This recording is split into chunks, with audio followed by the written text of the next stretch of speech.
आधी रात का समय ही बीता था। मुझे नहीं पता, मुझे झटके लगने शुरू हो गए और मेरी नज़र बाउंड्री वॉल के पास एक पेड़ के नीचे खड़ी एक औरत पर गई।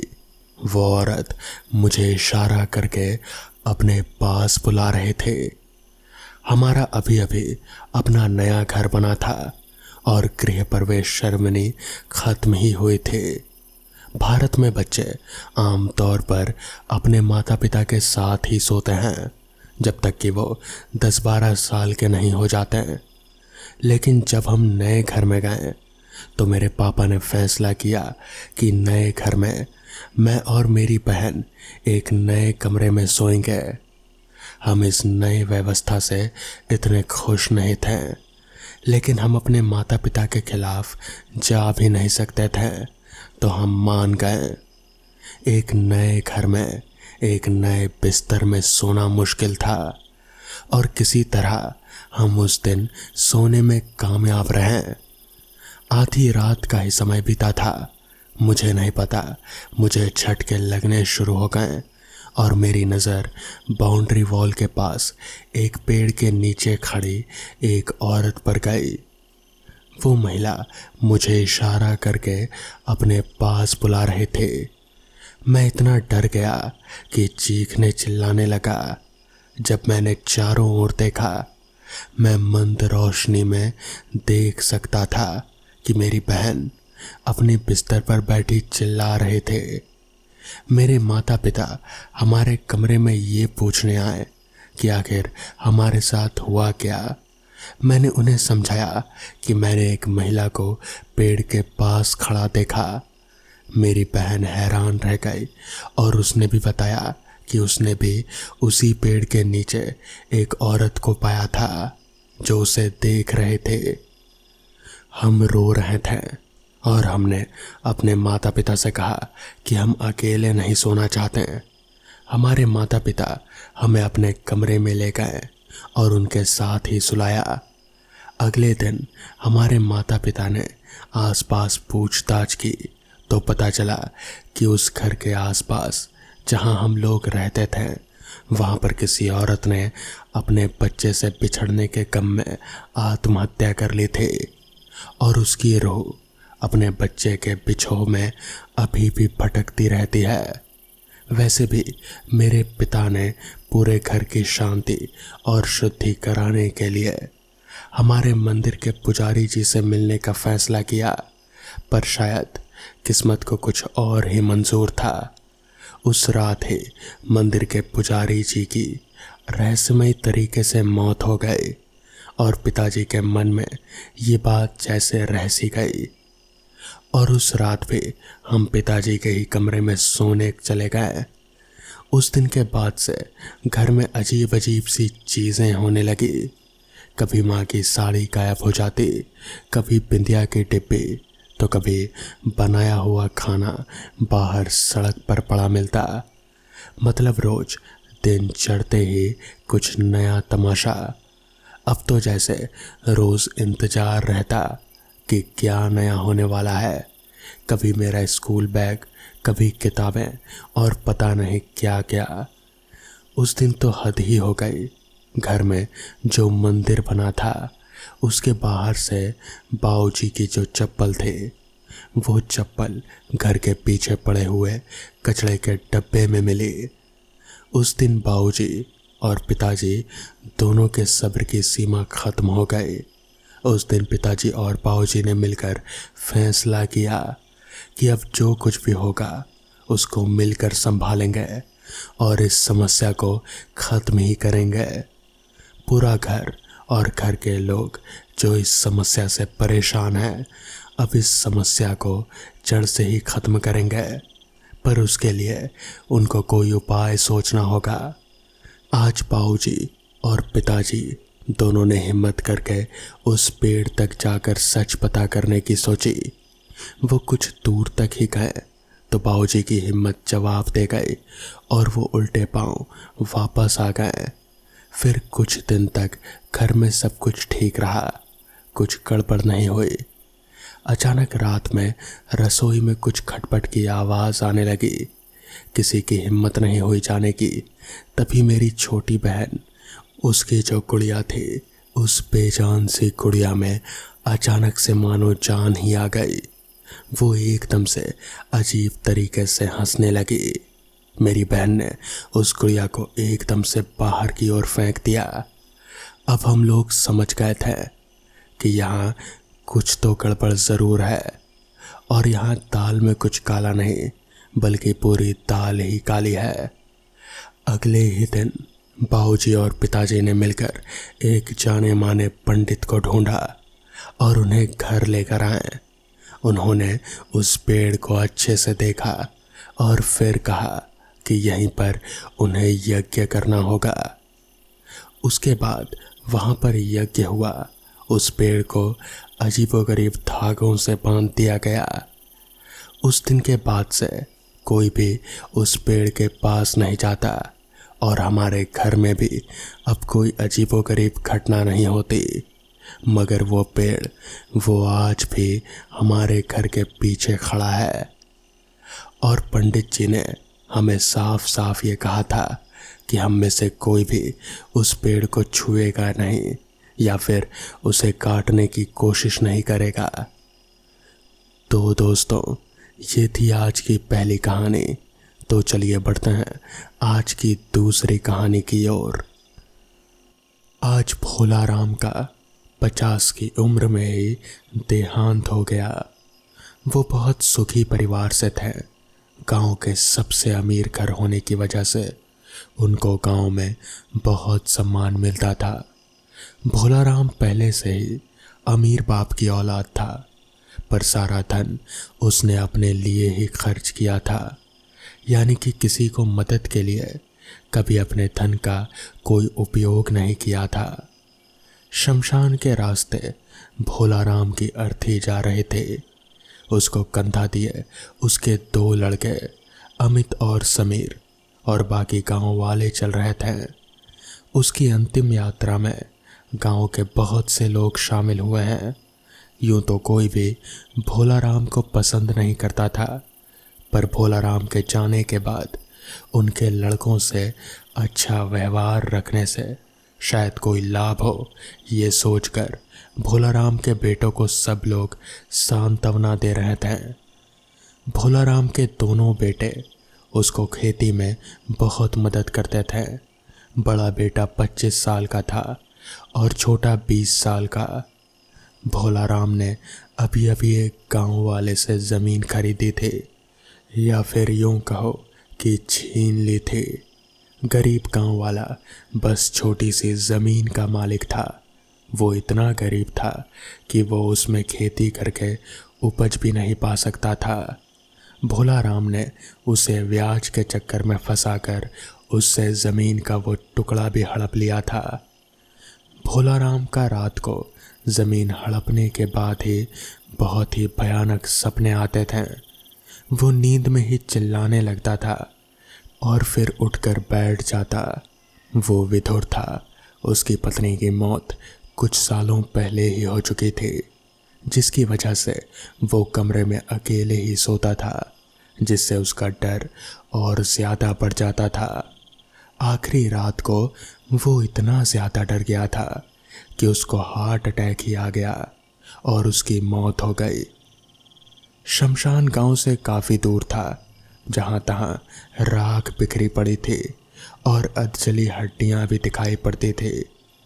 शमशान का आकार काफ़ी बड़ा था, जैसे एक छोटे से खेत पर ही शमशान बना दिया गया हो। चिता को मुखग्नि देकर भोला राम का बड़ा बेटा भी बाकी लोगों के साथ बैठ गया। छोटा बेटा सब लोगों को बीड़ी बांट रहा था, जो लोग हंसी हंसी जलाकर उसके कस ले रहे थे। अमित पूजा पाठ में ज़्यादा विश्वास रखता था। उसको भगवान पर काफ़ी श्रद्धा थी, जबकि समीर बस अपनी ही धुन में रहता था। वो बड़ा हो गया था, पर मन तो बच्चों की तरह ही था उसका। घर आकर समीर और अमित ने नहाया और लोगों के बीच बैठ गए।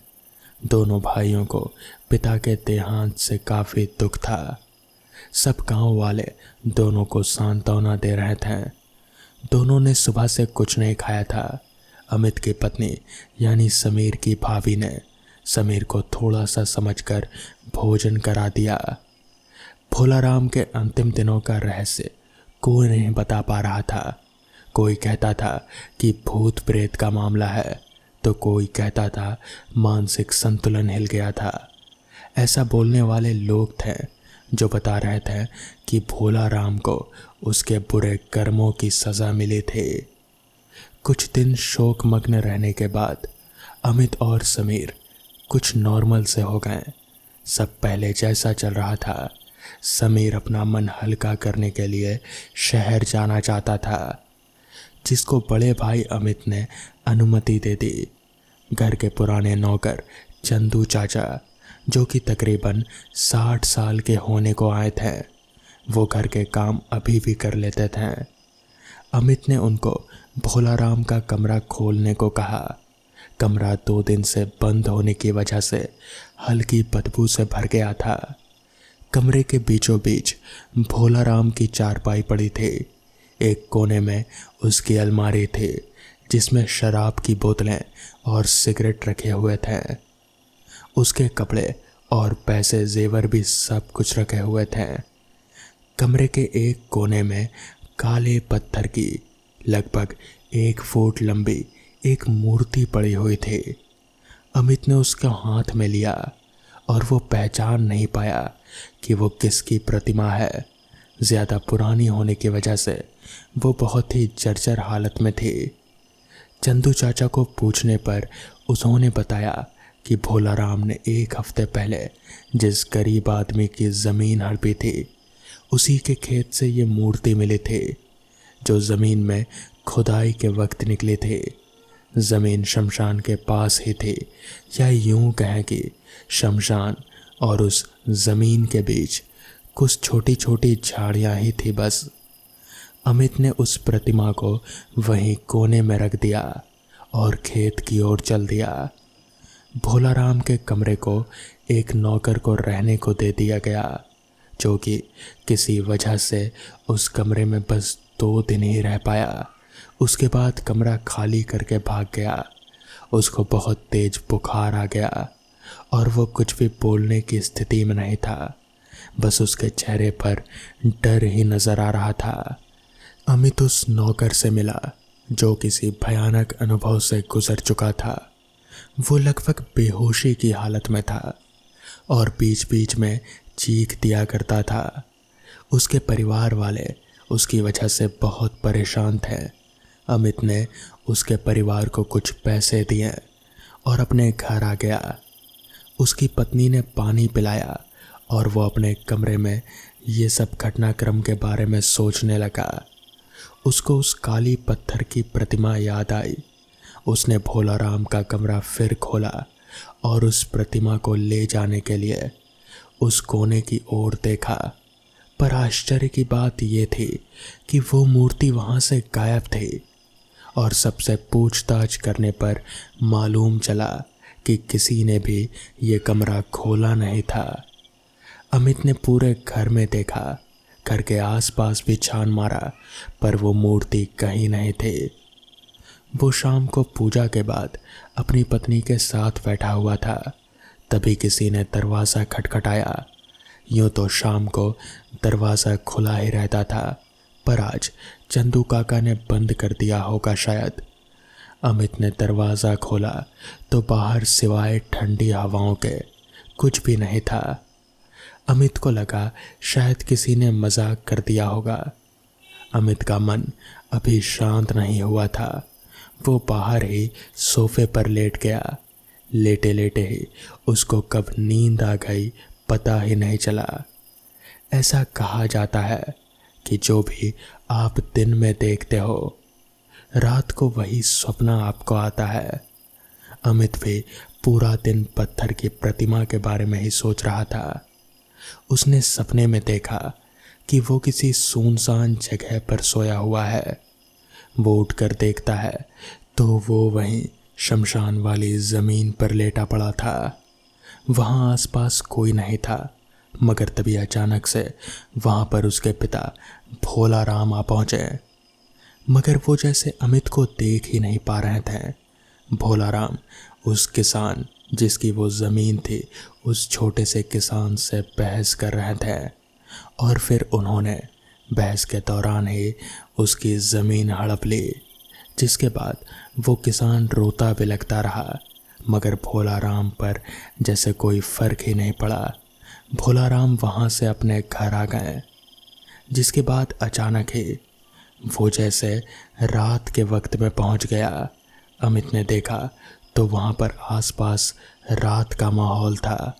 तभी अचानक से उस किसान की पत्नी वहाँ आ पहुँची। उस किसान की पत्नी ने थोड़ा सा खेत को खोदा और फिर उसके नीचे अपने साड़ी के पल्लू से निकाला वही मूर्ति जिसे अमित ने अपने पिताजी के कमरे में देखा था। किसान की पत्नी ने उस मूर्ति को खेत के नीचे ज़मीन में दफना दिया और फिर वहाँ से अपने घर चली गई। जिसके बाद अमित ने अचानक से देखा कि फिर वक्त बदल चुका है और अब फिर से दूसरे दिन की सुबह हो चुकी है। अमित के पिताजी भोलाराम खेत की खुदाई करवा रहे हैं। तभी उन्हें वो मूर्ति मिलती है और फिर वो उस मूर्ति को देखकर जैसे उनकी आंखों में एक चमक सी आ गई। उन्होंने उस मूर्ति को अपने घर ले जाने की ठानी। तभी फिर से वक्त बदला। इस बार अमित अपने ही घर पर अपने पिताजी यानी कि भोलाराम के कमरे में था। वो मूर्ति भोलाराम के सिरहाने रखी पड़ी थी और भोलाराम नींद में था। तभी अचानक ही वो मूर्ति एकदम से बड़ी होने लगी। अमित ये सब अपनी आँखों से देख रहा था। वो मूर्ति बड़ी होते होते अचानक से एक दानव के रूप में आ गई और उसने एकदम से भोलाराम का गला दबा दिया। भोलाराम अपनी आँख खोला और फिर उस दानव को देखकर जैसे एकदम से छटपटाने लगा।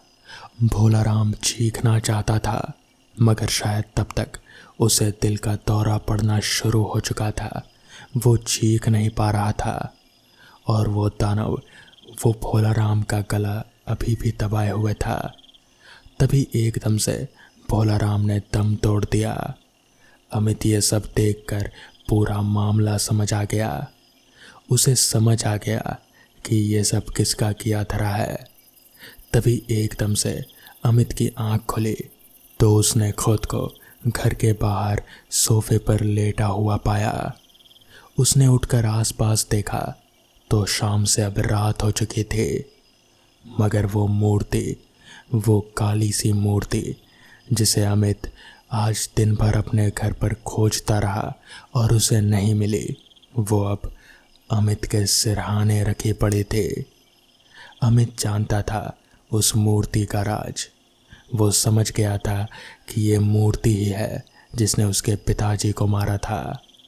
अगली सुबह अमित उस मूर्ति को लेकर सीधे गांव के जाने माने तांत्रिक के पास गया। उसने उसे वो मूर्ति दिखाई। तांत्रिक मूर्ति देखते ही समझ गया, जिसके बाद तांत्रिक ने कहा, ये मूर्ति नहीं है, ये दानव है। इसे लोगों को मारने के लिए भेजा जाता है। जिस पर अमित ने कहा, तो बाबा अब इसका क्या उपाय है? इस पर बाबा ने कहा, इसका एक ही उपाय है। इसका जो भी मालिक है, यानी कि जिसने इसे भेजा था तुम्हारे पिताजी को मारने के लिए, तुम्हें उसके पास जाना होगा और फिर उनसे माफ़ी मांगनी होगी। वो ही अपना जादू वापस ले सकते हैं, इसमें मैं कुछ नहीं कर सकता। जिसके बाद अमित वहाँ से सीधे उस गरीब किसान के घर गया। उस किसान के घर का दरवाज़ा खटखटाया तो उसकी पत्नी ने दरवाज़ा खोला।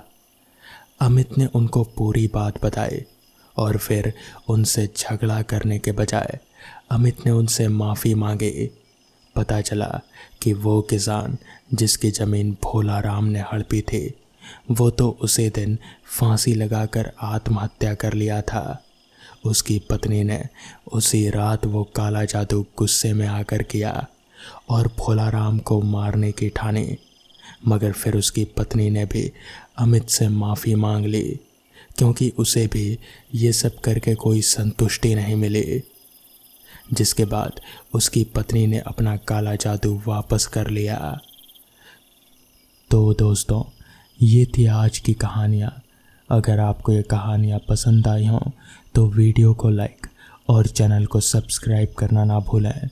तो मैं आपका दोस्त आर्यन जल्द ही मिलूँगा आपसे ऐसी ही नई कहानियों के साथ। तब तक के लिए अपना ख्याल रखें।